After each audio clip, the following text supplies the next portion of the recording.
President Trump hosts a social media summit at the White House today to combat big tech censorship. Meanwhile, star Democrat Alexandria Ocasio-Cortez calls Nancy Pelosi a racist. Then Iran tries to seize a British tanker, so the Brits threaten to blow Iran's boats out of the water. We ask the important question: has politics ever been this fun? All that and more, plus the mailbag. I'm Michael Knowles, and this is The Michael Knowles Show.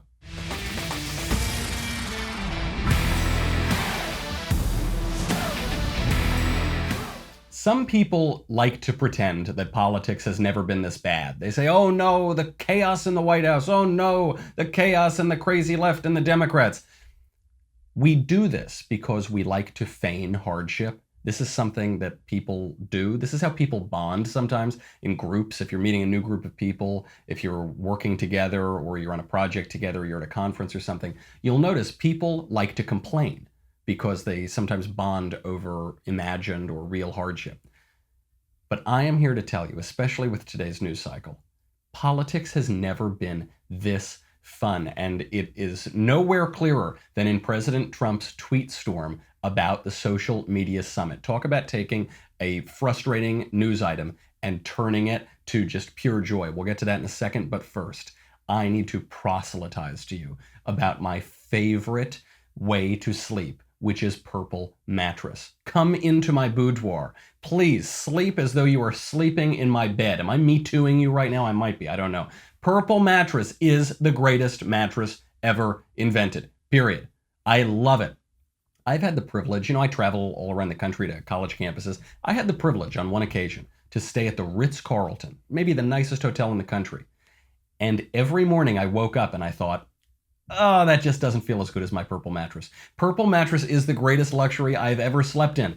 It is firm and soft at the same time. How is that possible? It's not an inner spring. It's not a memory foam. It's this new material. It was developed by rocket scientists. I couldn't possibly explain it, but it's just amazing. It sleeps cool, which is really important in the summer, so you're not going to just wake up in a puddle of sweat. It's an unbelievable bed. I recommend it to all of my friends, and even the Ritz-Carlton feels like I'm sleeping on a heap of garbage compared to my Purple Mattress. How about that? It gives you a zero gravity-like feel for any sleeping position, and you get a 100-night risk-free trial. If you are not fully satisfied, you can return your mattress for a full refund. You're not going to want to return it. It's just great. Backed by a 10-year warranty, free shipping and returns, free in-home setup, and old mattress removal. You're going to love Purple. Right now, my listeners will get a free Purple pillow with the purchase of a mattress. That is in addition to the great free gifts they're offering site-wide. How do you get this amazing deal? Take out your phone. If you're driving, pull over. Text Knowles, Knowles, to 84888. The only way to get this free pillow is to text Knowles, Knowles, to 84888. Message and data rates may apply. Knowles to 84888. There's a social media summit going on at the White House right now. Why are they doing this? Because the social media big tech companies, every single one of them, have shown that they are willing to censor conservatives. And it started out with the fringy people like Alex Jones, and then it moved into more mainstream kind of comedian types like Gavin McInnes. Then they started going after Steven Crowder, who's about as mainstream as they get. They're going after all of us. They've demonetized a lot of my videos on YouTube. They have restricted or outright censored some of my videos on YouTube. They restricted my PragerU video about how important words are. They're going after all of us. So President Trump is going to hold a White House summit. Here is how he announced the summit on Twitter. Quote, "A big subject today at the White House social media summit will be the tremendous dishonesty, bias, discrimination, and suppression practiced by certain companies. We will not let them get away with it much longer. The fake news media will also be there, but for a limited period. The fake news is not as important or as powerful as social media. They have lost tremendous credibility since that day in November 2016 that I came down the escalator with the person who is to become your future First Lady. When I ultimately leave office in 6 years, or maybe 10 or 14, just kidding, they will quickly go out of business for lack of credibility or approval from the public. That's why they will all be endorsing me at some point, one way or the other. Could you imagine having sleepy Joe Biden or Alfred E. Newman or a very nervous and skinny version of Pocahontas, 1000 out of 24th, I think you got that fraction wrong, as your president, rather than what you have now, so great looking and smart, a true stable genius?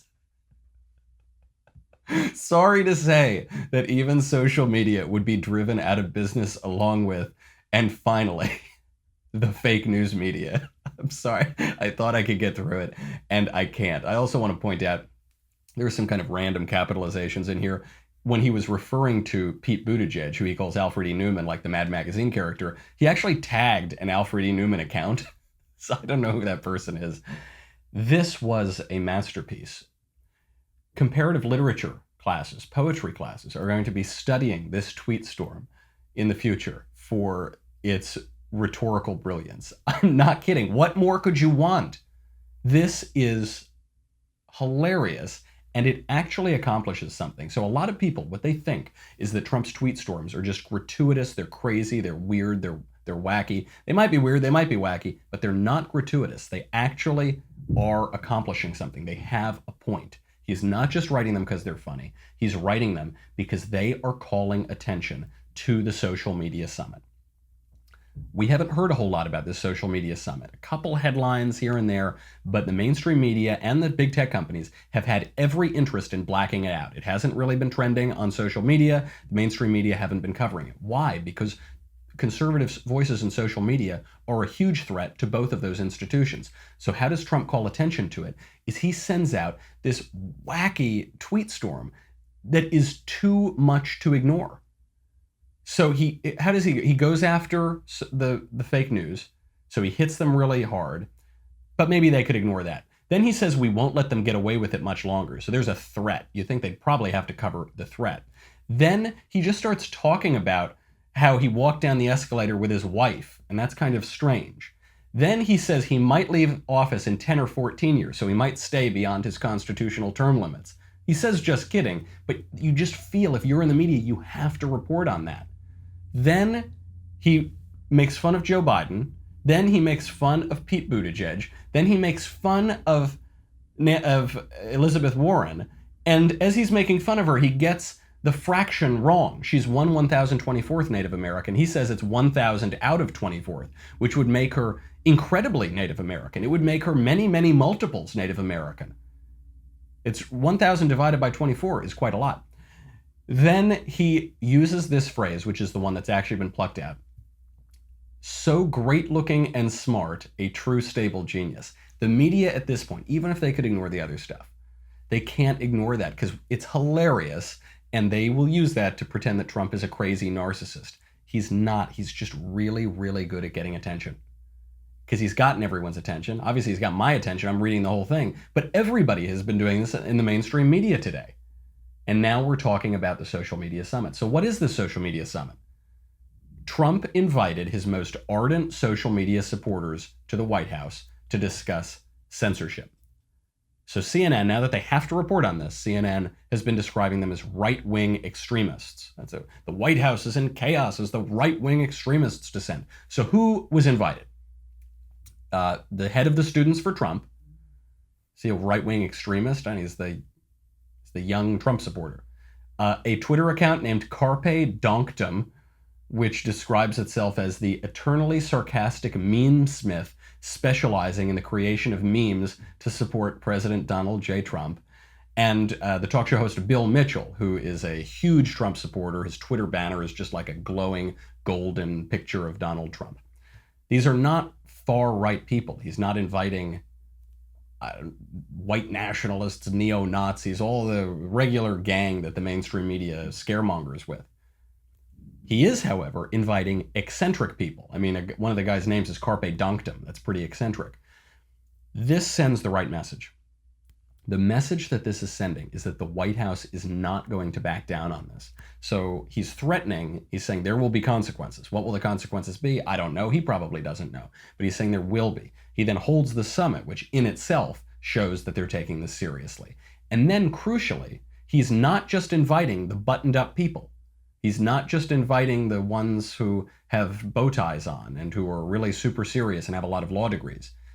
He's inviting these hardcore pro-Trump social media accounts with names like Carpe Donktum. He's saying we're not going to give an inch. We're not going to apologize at all. It sends an important message into 2020. We'll get to that in a second, and then we'll get to this wonderful story about Nancy Pelosi. But first, I have to thank another sponsor and invite you once again into my boudoir. You are so lucky today.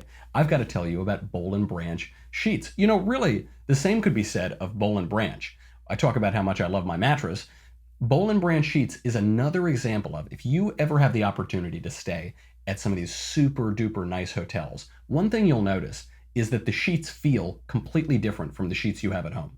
Because the sheets you have at home, if you're anything like me, you would go out and buy the cheapest things at the store, and maybe they'd feel like sandpaper or they'd feel like really nothing at all. Boll & Branch sheets give you that 5-star hotel luxury quality at home for an incredible deal. When I started registering for my wedding gifts last year when I was getting married, I would notice that really high quality luxury sheets could cost $1,000. Sometimes they could cost even more than that. Boll & Branch sheets give you exactly the same quality, but they're only a couple $100. How do they do that? Because they cut out the middleman. So they go direct to you, they pass on those savings. From bedding to blankets, everything Boll & Branch makes is made from pure 100% organic cotton. It means they start out very soft. They're already very soft once you try them, but they get softer over time. Somehow the sheets get better the more you use them. Shipping is free. You can try them for 30 nights. There is no risk and no reason not to give them a try. You know that I take my sleep very seriously. I need at least 19, 20 hours a night of sleep to maintain this beauty. You know, I need to make sure I get my beauty rest. Boll & Branch sheets are top of the line. To get you started right now, my listeners will get $50 off your first set of sheets at bollandbranch.com, promo code Michael, Michael.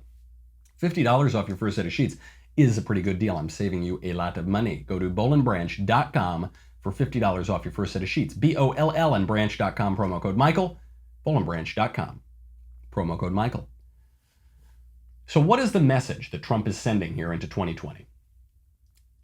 The previous GOP strategy, this is like BT. We're dividing time between BT and, I don't know, AT, the year of our Trump. In BT, in before Trump time, the GOP would have experienced all this censorship, would have experienced all this slander, all of these smears, and they would have stayed quiet. Don't dignify it with a response. Don't acknowledge the eccentric figures in our ranks, people who give themselves names like Carpe Donktum, and who post memes all over Twitter. No, they're not. We just wear bow ties and we go to really fancy lunches in Washington. That was the old. I love George W. Bush, but George W. Bush did not know how to handle the media. Same thing with Mitt Romney. Mitt Romney had no idea how to handle the media. Still doesn't. Trump doubles down. And he doesn't just double down and say, I defend this person, I defend their right to free speech. He doubles down about how good looking he is. He invites Carpe Donktum to the White House. This shows boldness. It's not just words. It's not just paying lip service to giving everyone a fair shot. He is actually exhibiting that boldness himself. We talk about this all the time. The best defense is a good offense. This has always been the case. So my only criticism of this event is that I'm not there. But I'll be in DC in a couple weeks, so maybe I'll get to stop by the Covfefe Palace then. That is the hope. This is good news on the GOP front, but there's even more good news, which is on the Democrat front. And this is the chickens coming home to roost. This was only a matter of time. For years now, the left has baselessly smeared conservatives as bigots. We've warned the whole time this is harmful to the public discourse. It's dangerous in a democratic republic. You shouldn't be able to just smear people as bigots. The Democrats haven't cared. They've egged it on. Now the chickens are coming home to roost because the Democrats are starting to use this same cynical strategy against the older Democrats. How did all of this start? How did AOC and her compatriots start accusing Nancy Pelosi of racism? This all started because the most vocal Democrat showboaters on this border crisis refused last week to vote for funding to help mitigate the crisis. That's Ilhan Omar AOC, Rashida Tlaib, and Ayanna Pressley. These are all the young radicals who every day have me wondering if President Trump should just dissolve the Congress and name himself king for life. I mean, if this is the future of our country, this is the future of Congress, doesn't look very good. And so they've been talking about how important it is to fund this crisis and get the beds and get the sheets and help the kids. And then it comes time for a bipartisan border funding bill. This had broad bipartisan agreement, and they wouldn't do it. And even mainstream leftists called them out over this hypocritical border vote. Here is Rashida Tlaib on Martha Raditz's show on ABC trying to answer for her hypocritical vote. I want to stop you here for just a second.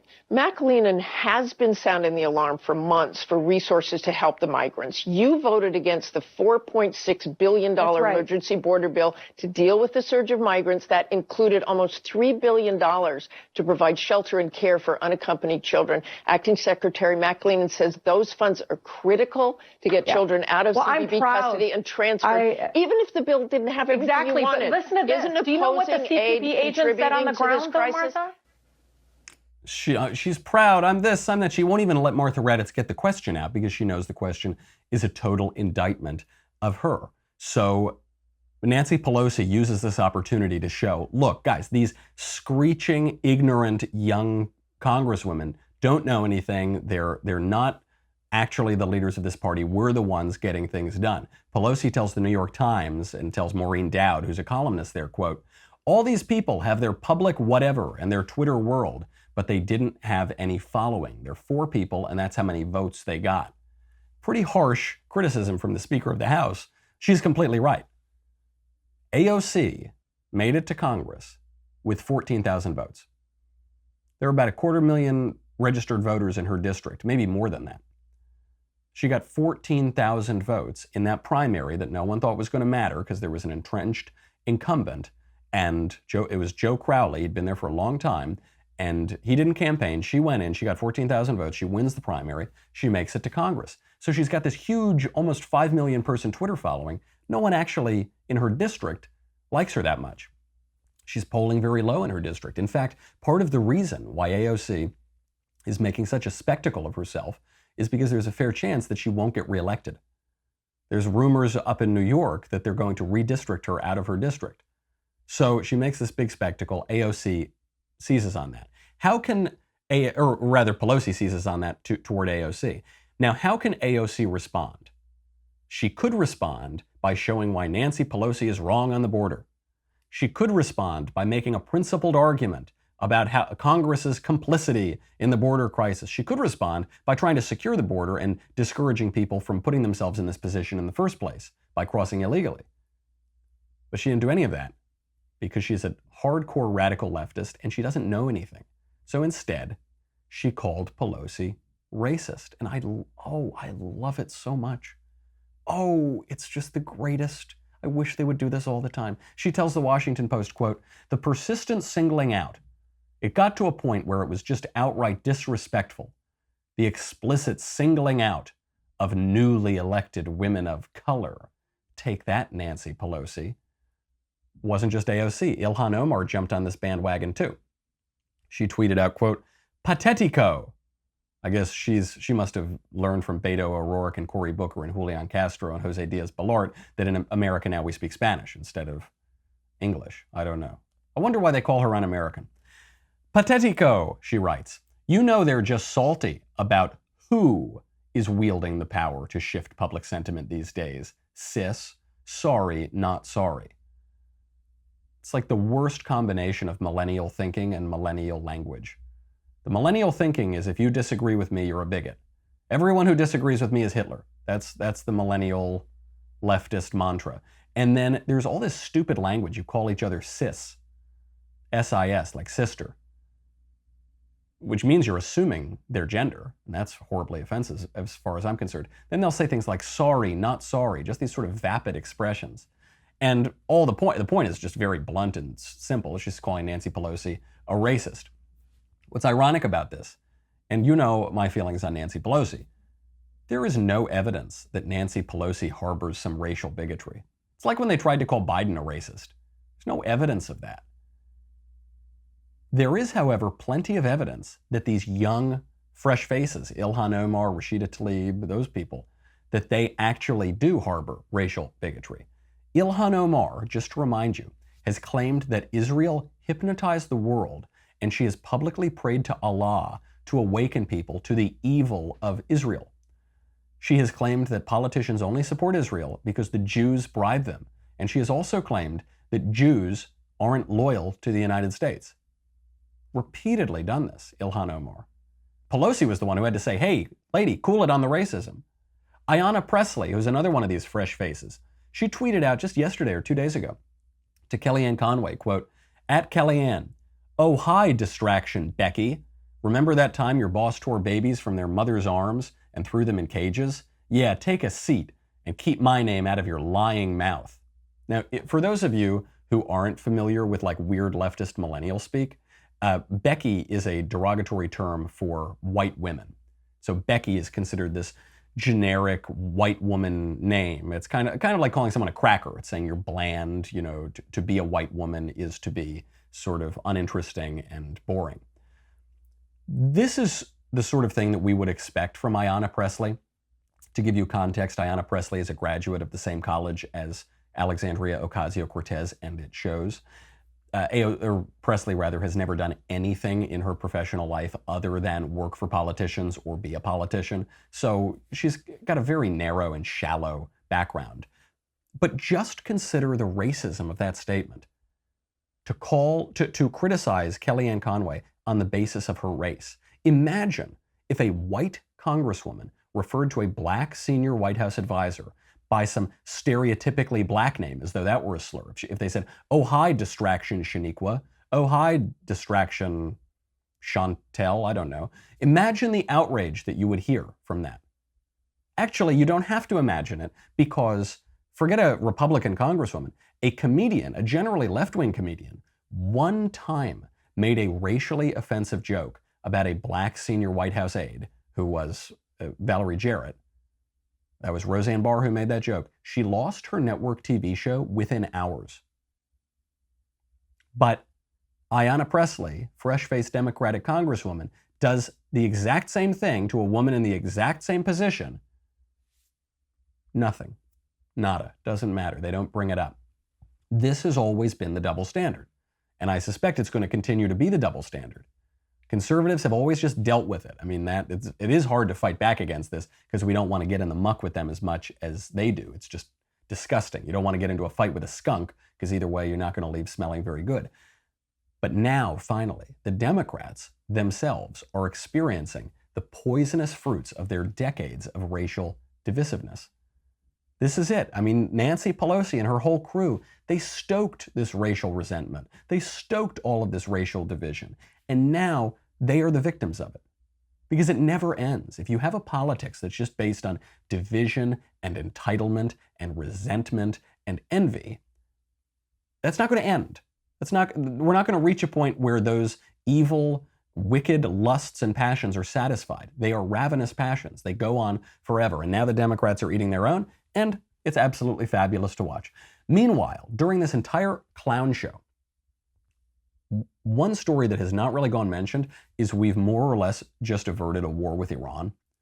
Like yesterday, the Iranian Islamic Revolutionary Guard Corps, which is the military wing of Iran, attempted to seize a British oil tanker in the Persian Gulf. So Iran for weeks now has been provoking the West because they're trying to create a sense of urgency to save the Iran deal that is more or less expired, and they're trying to save certain waivers from Europe so that Europe can continue to cooperate with Iran. And so what did they do? They set a couple oil tankers on fire. They shot down our drone out of the sky. They're trying to provoke us into some kind of conflict to scare the entire world about a war in Iran and a war in the Middle East so that we'll give in to them and basically appease Iran. I guess we've forgotten that appeasement hasn't worked very well in history.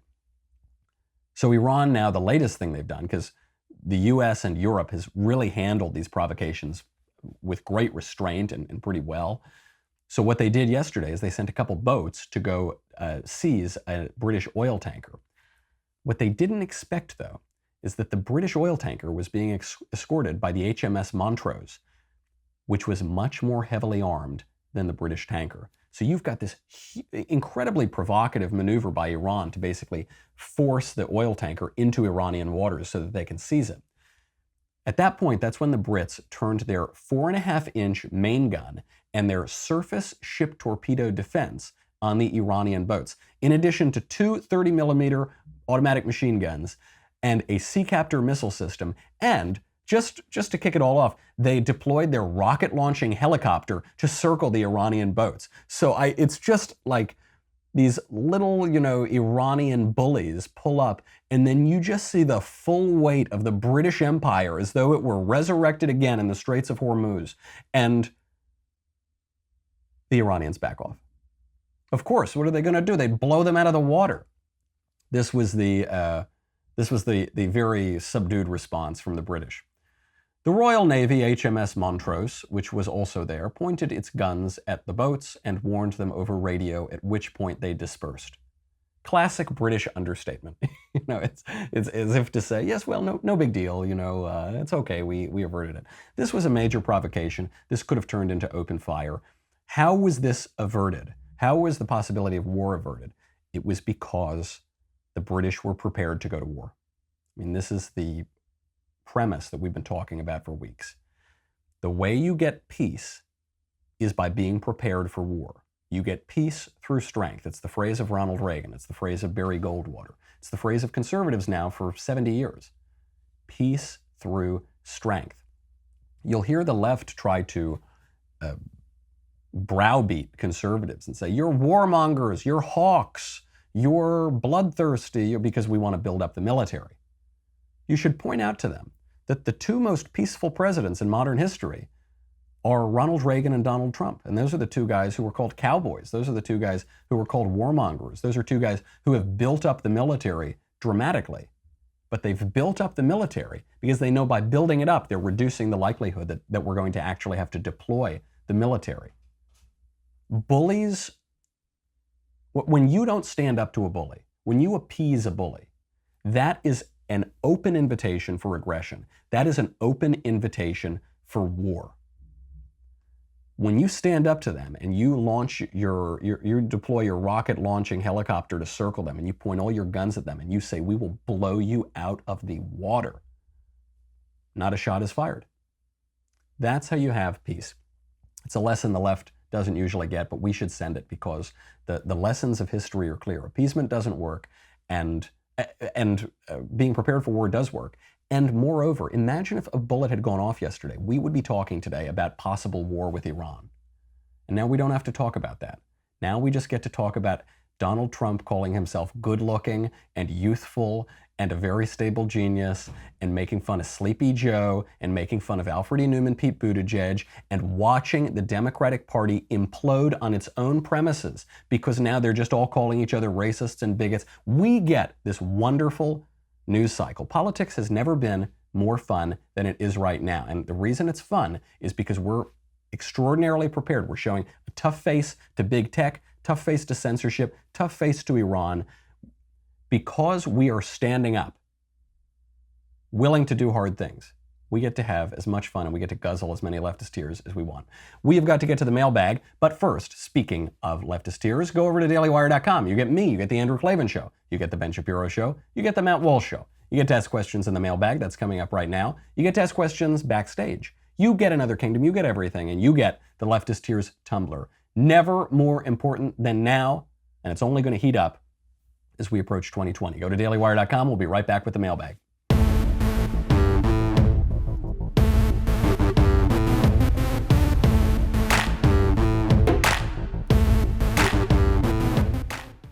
Jumping right in from Brett. Michael, was Martin Luther King a socialist? Yes, he was. Don't take my word for it. In a letter dated July 18th, 1952, Martin Luther King wrote, quote, I imagine you already know that I am much more socialistic in my economic theory than capitalistic. That was 1952. One of the lines that sometimes conservatives will say is that Martin Luther King, for most of his life, was very conservative and he was very capitalistic and oriented toward free markets. And then only later in his life, in the early 1960s, did he become a little more radical and more socialistic. That isn't true. He always had a pretty socialist economic bent to him.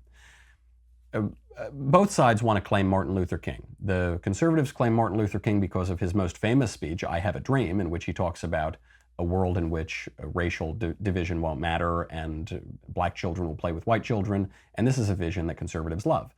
And the left claims Martin Luther King because he said certain things that these days we might call identitarian.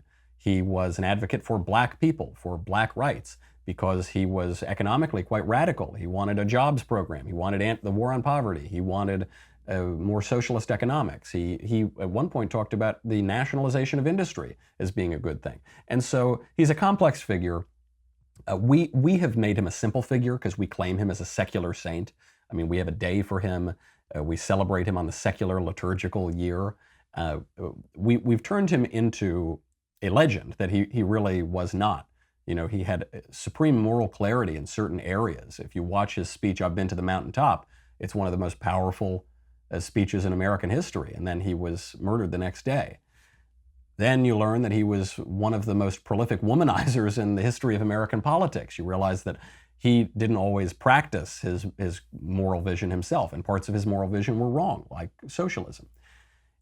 The worship, the veneration of Martin Luther King, veneration is the better word here, the veneration of Martin Luther King is problematic because he's a sort of problematic figure. This is why a lot of conservatives at the time that the Martin Luther King Day was created suggested that if there was going to be a day for the advancement of black people and for the abolition of slavery and to commemorate the advancement of civil rights, particularly for blacks, that day should celebrate Frederick Douglass rather than Martin Luther King. And I tend to be of that persuasion too. I think Frederick Douglass is one of the greatest writers in American history. He was profoundly anti-socialist. He defended the rights of property, and this obviously partakes much more of sort of our theories of natural law and the foundation on which the country was built. So it would be nice to have a Frederick Douglass Day. It would be nice if he were the one that we were to look to, because unfortunately the left has a point when they say Martin Luther King had many leftist dogmas and many socialist dogmas. That's true, and it was true even in the early 1950s. From Adam: would you rather meet and have a conversation with your great-great-great-grandfather or your great-great-great-grandson? Who would you like to learn more from, the past or the future? Certainly my great-great-great-grandfather. There's no question about that. I don't care what happens to my great-great-great-great-grandson. I don't care what his world is like. It won't affect me. I'll be long dead by the time he comes around. And I won't, to meet my great-great-great-grandson would compromise my free will, because I'd see how history has unfolded. And so I wouldn't be living it in real time. I would be dooming myself to a sort of fatalism or a determinism. And I don't want any of that. But I am interested in the future. And the way that you learn about the future is you learn about the past. Because we live our lives in narrative, we live our lives in stories, and our understanding of the past profoundly influences our understanding of the present, which shapes our future. So I would love to meet my great-great-great-grandfather, and for a couple reasons. One, I think there's a lot that has been lost over the last 100 or 200 years, and so it would be good to see what's been lost and try to bring it back. On the other hand, I think conservatives in particular are given to nostalgia, which is history after a few drinks, as my priest, Father Rutler, says. So you don't want to be nostalgic either. You want to talk to this guy and he'll tell you, yeah, things weren't so great then either. Yeah, we had the same daily concerns that you guys have too. And this is what happens generally when you open a history book. When you engage with the reality of history, you realize that the legends that we tell ourselves aren't quite so simple. And actually what happened is much more complicated and much more interesting. From Anonymous: Dear Michael, King of Covfefe, my girlfriend and I have had issues lately. We've been dating for 4 years and recently have discovered some religious and philosophical differences in us. For example, she's open to the idea of Christianity, but she can't guarantee conversion. She doesn't explicitly denounce abortion as evil, etc. What do you suggest is the best course of action? Do I try to convert her to my Christian morals and beliefs? If so, how? I love her very much and want to make this work. Thanks, all the best, Anonymous. I would not recommend picking a girlfriend or a fiance or a wife based on some checklist. I would not recommend doing it based on whether she checks off all the boxes. I think that's so clinical. It's not how love really works. And what we're talking about is love. You're not just picking someone to serve you. You are falling in love. And if you're falling in love, then your love for that person, your desire, your will help to transform that person. You know, I've known sweet little Elisa since we were about 10 years old. And we dated in high school, we split for college, we got back together later, we've kind of weaved in and out. We were always in each other's lives though. And you learn something, which is you either grow together or you grow apart. And it is almost impossible not to grow together if you love each other and you spend a lot of time together. You sort of have to. I mean, that's just how people, I mean, this happens with your friends. You will be influenced by your friends. You will be known by the friends you keep. And that is all the more true when you're talking about someone you're dating or fiance or a wife. That said, doesn't mean you should just lay off and say, oh, it doesn't matter at all. If you have religious and philosophical differences, you should talk about it. Not in a scolding way, not in a debating way, but in a loving way. You think that you understand the truth, and you obviously then want to convince the person you love of the truth. And I suspect the same is true of her. You know, since I've been 10 years old, since I met sweet little Elisa, she and I have held very different views. We've kind of gone in all sorts of directions. And we've grown together. Now we agree on probably most things. But it's not always the case, and our views are changing on things all the time too, as new evidence presents itself and circumstances change. That's the way that I would do it. You know, Cole Porter sang, let's do it, let's fall in love. He didn't say, let's do it, let's make sure that on a checklist we all check every single box and that you can be a good spouse for me and fulfill my needs. It's not how it goes. You want to make sure that you don't have fundamental oppositional ideas of the world. I mean, that's going to be very important when you raise children, but it doesn't sound like that's quite the issue. So I would say go along with it and, you know, have a love affair. And if it stops working, it's fine. Break up, find somebody else. But if you're just worried about something 30 years down the road, some problem that you're inventing, don't borrow a problem from the future for today, sufficient to today or the problems of today. From Mark. Michael, I think you were off base when you criticized Megan Rapinoe for saying, I deserve this, when she won the soccer game. I'm not a fan of Megan. She and her team had just won the World Women's Cup and was basking in that glory. That did look like an alcoholic beverage in her hand. I suspect that her statement was more from an ego fulfilled than from leftism. She just won big time. Love the commentary. Keep up the great work, Mark. I agree with you that what she was doing was fulfilling her own ego. I'm just saying that's wrong, and it's especially wrong in sports. It's unsportsmanlike. You're not supposed to do that. At the end of a game, you're supposed to go around and say good game to everybody. You're supposed to be humble. You're supposed to obviously take some joy in your achievement. You're supposed to succeed. You're supposed to win. But then you're not supposed to just talk about how great you are and say, I deserve this, I deserve this. I mean, she wasn't joking when she said, you can sort of joke about I'm the greatest. Muhammad Ali sometimes would joke about it, I'm the greatest. But there was a real wit, there was a real cleverness. She didn't have wit or cleverness. She said, I deserve this. She doesn't deserve this. She won a sports game for a variety of reasons, some of which are her own talent, which she doesn't deserve. She was just given her talent. Some of which is her skill, which she has worked on and developed over time. Some of which are the circumstances of the people she was playing with and the people that she was playing against. Say thank you. Say good game to the other guys. Say I'm really glad we won. Say it's really cool that I get to hold this trophy. Say I'm so grateful to this country that they would allow me to represent them, to have this great feat. But I deserve this? She doesn't deserve anything. What you're saying is it's not about leftism, it's about ego fulfilled. Leftism is ego fulfilled. I mean, they actually celebrate pride. It's all just me, I deserve this, I deserve that. That is what it is. You're completely right, but that's leftism, and that's no good. From Michael. Hey, Michael. It's Michael. Hi, Michael. Out of all in the Daily Wire, cheers to you for having the best show. That's very kind. Thank you very much. Feel free to gloat. Well, I'm not Megan Rapinoe, so maybe I won't. Anyways, how do you react when there are things that are personally challenging for your faith, whether that be history or doctrine? Good question. History doesn't challenge my faith. One, because the history of Christianity is extraordinarily misrepresented in the pop culture. And as someone who's spent even a few moments skimming through the history, you can just point out the glaring historical inaccuracies that people regularly point to. the Crusades is the worst event in the history of the world or something like that. So the history wouldn't bother me, though, even if it were true, because people are fallen and institutions are imperfect, and that's just not only is history imperfect and flawed, but so is the present, and so will be the future. That doesn't challenge my faith at all. Actually, my faith tells us that. My faith tells us the poor will always be with us. My faith tells me, take up your cross and bear it.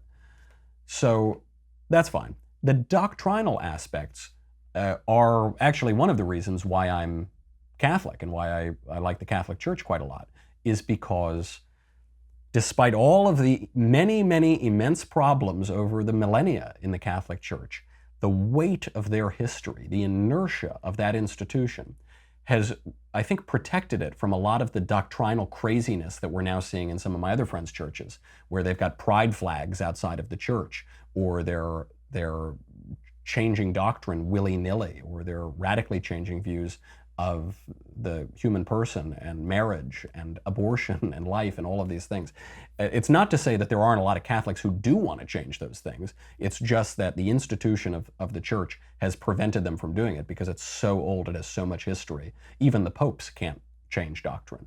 The popes are very fallible when they're trying to change doctrine. So it doesn't present many challenges. I do have a lot of questions about the faith. I mean, I don't know even one drop in the ocean of what the faith is. I don't comprehend even one iota of the faith. But 10,000 problems or 10,000 questions doesn't make one doubt, as I believe John Henry Newman said.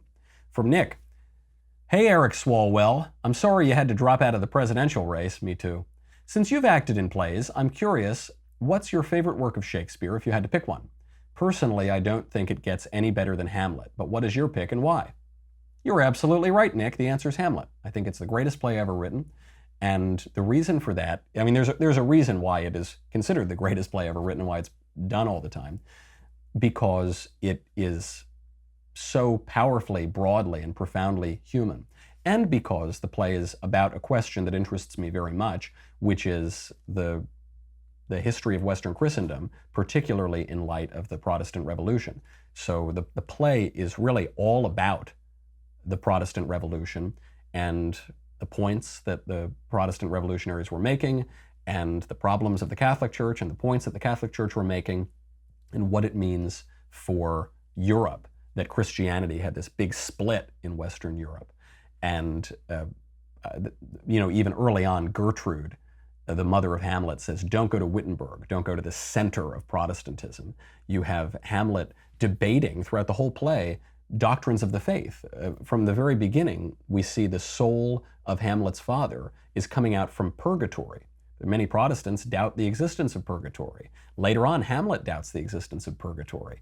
These questions are being debated throughout the whole play, and those are the questions that really are animating the modern era from, say, 1500 to the present. And so we're seeing them work out there. Unfortunately, the end of Hamlet is not terribly uplifting. That probably gives you a preview of what we're in store for in the modern Western Christendom. But, it tells the story at least, and that's the purpose of art. All right, one last question. Let's see, one last question here. I'll go down. I want like a good question. Okay, here we go. From Kurt. Hey, Kofefe. I enjoy the show. What advice would you give to applicants who feel they have a disadvantage in today's world for being a white male? Would you suggest they describe themselves as Native American, following the footsteps of Elizabeth Warren? Thanks, Matt. Well, you could honestly say that. You could say that I'm a Native American. Native means born and from birth, and American is American. I'm American from birth. I'm a Native American. That's it. So I could put that down on my college essay, though I don't do it. It is true that right now there are laws on the books that discriminate against white people and Asians, for instance, affirmative action in college admissions. There is a sort of sense in the popular culture that being white is a bad thing. You heard Ayanna Pressley make that derogatory comment about white women before, and she's a member of Congress, with no pushback whatsoever from the media. Beyond race, on sex, there is a sense that men are awful. They talk about toxic masculinity. Women do everything better than men. And men are terrible, knuckle-dragging people who don't deserve due process or consideration of their opinions. Yeah, that's all frustrating and stupid. I don't like to complain about it too much. I mean, I like to call attention to it. I'd like to fight it. But I don't want to whine and complain. You know, everybody's got a problem, and that's ours. It's a line from Tennessee Williams's play, Orpheus Descending. There's a vagabond guy who he wants to spend the night at a woman's house, and she says no. He says, I got nowhere to go. And she says, well, everybody's got a problem, and that's yours. I mean, people have problems historically, and in the grand scheme of things, having the Hollywood and the mainstream media go against you isn't the biggest one. Also, suffering can be sanctifying. So if you do it nobly, if you respond to suffering in a dignified way, that is good for your soul and it's good for society. So that's what I would do. I wouldn't try to cheat it. I wouldn't try to get around it. I would just honestly say, I am who I am. I'm not ashamed of the circumstances of my birth. Neither are you. I would point out the contradictions and the double standards in their racial and sexual arguments. And I would go on with my life and laugh at all of their craziness, because they're the ones who seem to be so upset and angry and crazed all the time. And I think you and I are having a great time because politics has never been more fun. All right, that's our show. I'm Michael Knowles. This is The Michael Knowles Show. I'll see you next week.